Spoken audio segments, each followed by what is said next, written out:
Tam yapımları kanalı bugün sizlerle birlikte Roblox oynuyoruz. Koruma lan. Restoranımda elə ki belə deyil. Yeni atmışam. Siz bilirsiniz ki normalde təzədən restoran atmağı xoşlamaram, amma bir dənə də belə sərgəli restoranım olsun istedim. Uzun stollar falan yok. O Tavançın və mənim restoranımdadır. Bu 5-ci restorandır. O birisi restoranlarım amma aktiv değil. Mən çatmışım, size paylaşmışım. Bakın orada aktivdir. Yani başladım burası.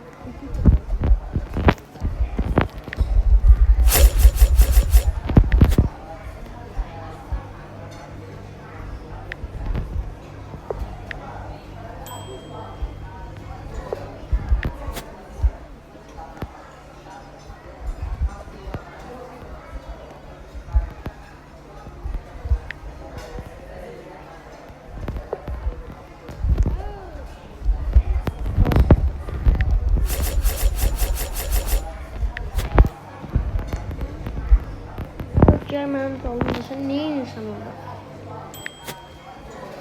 Sana birinci seviyeni elemezsen iş olmuyor. Birinci seviyeden sonra yok. Yani sizde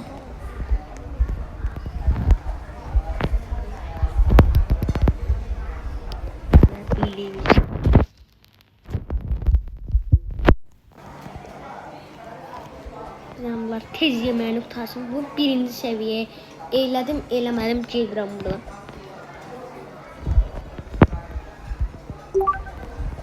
Böyle 2 tane 4. Aha. Gel burası. Sen ne işin bitmiyor be. Yeni başlıyorsan sen işine daha insanla hiç ne elememişsin oturursan. Ya. Ya. Bu arada Ziriyetli Bozkan'a Part 2 gelecek. Belki Part Ziriyetli Bozkan'a. Neyse. Bir daha buraya arayalım.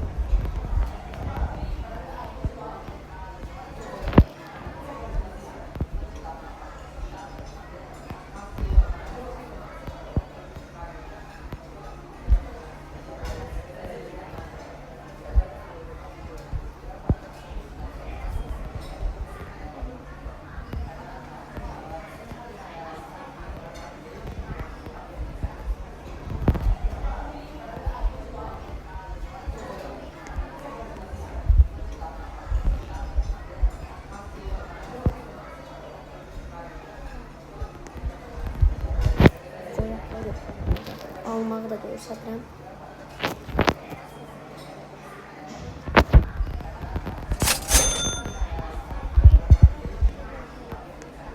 Şey. Sağ olun.